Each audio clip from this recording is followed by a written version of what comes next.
Oi pessoal, tudo bem? Professor Décio Mendonça, novamente. Então hoje a gente vai resolver, tá, exercícios ligados à questão da bioquímica da água.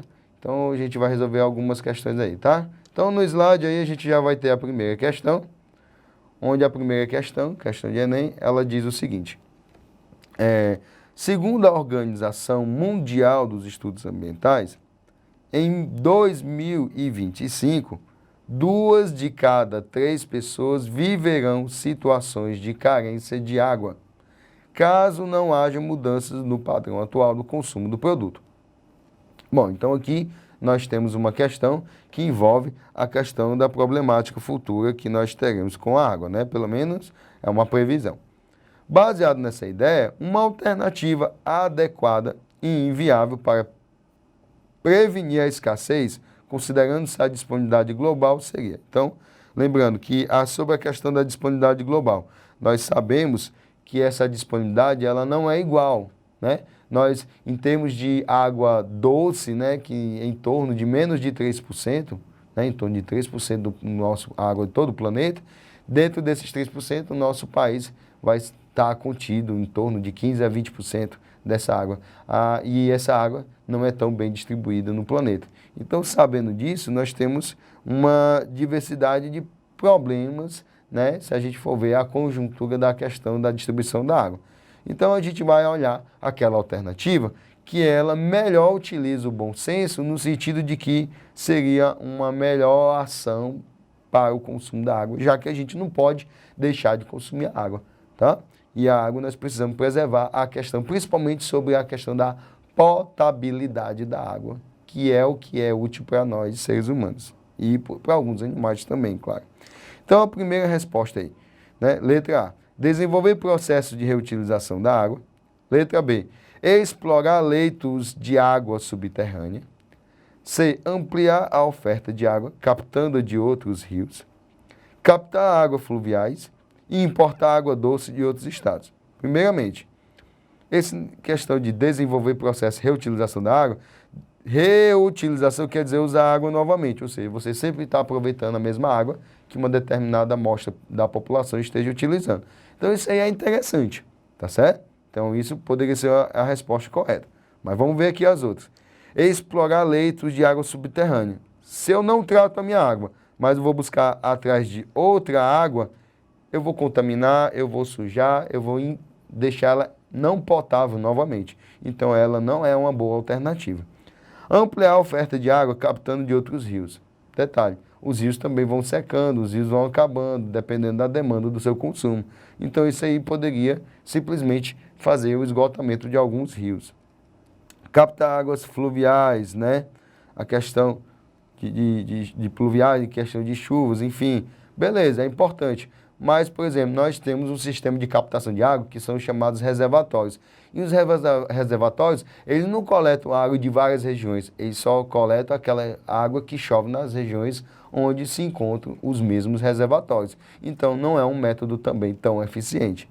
E importar água doce de outros estados. Então, isso quer dizer que vai diminuir a demanda do recurso hídrico para um determinado estado que possui uma demanda maior de água. E isso também não é solução. Então, a nossa resposta correta vai ser a letra A.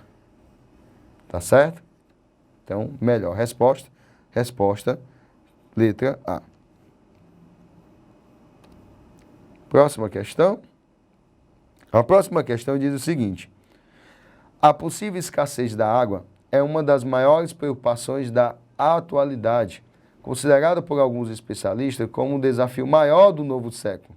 No entanto, tão importante quanto aumentar a oferta é investir na preservação da qualidade e no aproveitamento de água, né, reaproveitamento de água de que disponibilizamos hoje. Observe que ele falou 2 aspectos. Então, qual importante aumentar a oferta, eu preciso investir em quê? Em preservação da qualidade e o reaproveitamento, ou seja, eu preciso manter a qualidade do que já existe e o que eu estou tirando a qualidade devido ao consumo, reaver essa qualidade, ou seja, devolver à água aquela qualidade que ela tinha. E isso se chama sustentabilidade da água. Ok? Então, aqui na sequência, nós temos 3 ações humanas, né, que provocam o que? Exatamente essa perda dessa qualidade e a indisponibilidade que a água possa adquirir a partir do seu consumo. E são elas. Primeira delas, contaminação dos lençóis freáticos, né? Que geralmente é um fator gravíssimo quando se tange a questão da contaminação dos solos, o uso de agrotóxicos, a liberação de resíduos sólidos, né? Em locais que esses resíduos, claro, vão penetrando no solo e até chegar aos lençóis freáticos e vão contaminando, tá certo? E isso vai prejudicar o quê? A potabilidade dessa água que se encontra nos reservatórios subterrâneos. A diminuição da umidade do solo, ou seja, quando você reduz a quantidade de água que se encontra no solo, o solo fica ressecado. E o solo fica ressecado, ele passa a ter dificuldades de absorver água e essa água, claro, consequentemente se infiltrar até os lençóis freáticos. Isso acontece muito em regiões do nosso semiárido, né? E as enchentes e inundações, ou seja, que é uma quantidade de água excessiva que geralmente os centros urbanos, principalmente, não conseguem absorver devido à impermeabilização do solo com asfaltos e a infraestrutura, né, das construções, e isso impede com que a água possa absorver corretamente e ir para os locais naturalmente que deveriam ir, tá? Então, sabendo desses pontos, nessas ações humanas, vamos analisar aí os itens para saber qual é o mais adequado. Então, aí diz assim: pode-se afirmar que as principais ações humanas associadas às alterações 1, 2 e 3 são, respectivamente. Eu coloquei para vocês só essas ações, só para a gente poder comparar, tá certo?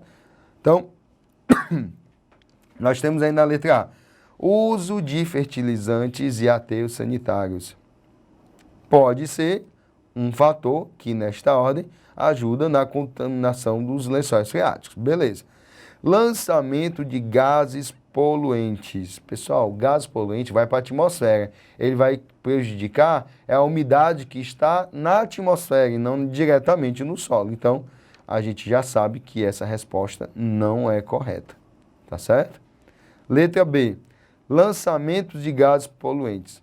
Isso não diretamente contamina os lençóis freáticos. Vai contaminar o ar, vai inviabilizar a água, ou então vai gerar efeitos como chuva ácida, entre outros, que vêm do efeito da precipitação da água a partir da atmosfera. Então, também, só por esse item aí, a gente já pode julgar ele incorreto. Letra C. O uso de fertilizantes e aterros sanitários está relacionado, sim, à contaminação do lençol freático. Desmatamento. Pode atrapalhar a umidade do solo? Sim. Por quê? Porque quando eu removo a camada vegetal, eu desprotejo o solo. Ele passa a estar mais solto, ou seja, os componentes, a compactação, ele vai ser reduzida, no sentido de não ter as raízes para ajudar na fixação. Ele fica desprotegido e recebe insolação diretamente, né? E isso faz com que a água que está no solo aqueça e evapore mais rapidamente. Então, eu promovo esse efeito da redução da umidade. E, claro, o uso de impermeabilização do solo urbano. Essa impermeabilização impede com que a água seja absorvida. Então, ela também está relacionada ao aspecto 3 ou às alterações 3. Então, pessoal, aqui a gente já pode marcar essa resposta, que é a letra C, resposta correta, tá certo? Então, se vocês olharem aí, cada uma dessas ações que a gente tem aqui, né, como item 1, 2 e 3, correspondem, respectivamente, a essas alterações, como o uso de fertilizantes, né, o desmatamento e a impermeabilização do solo, ok?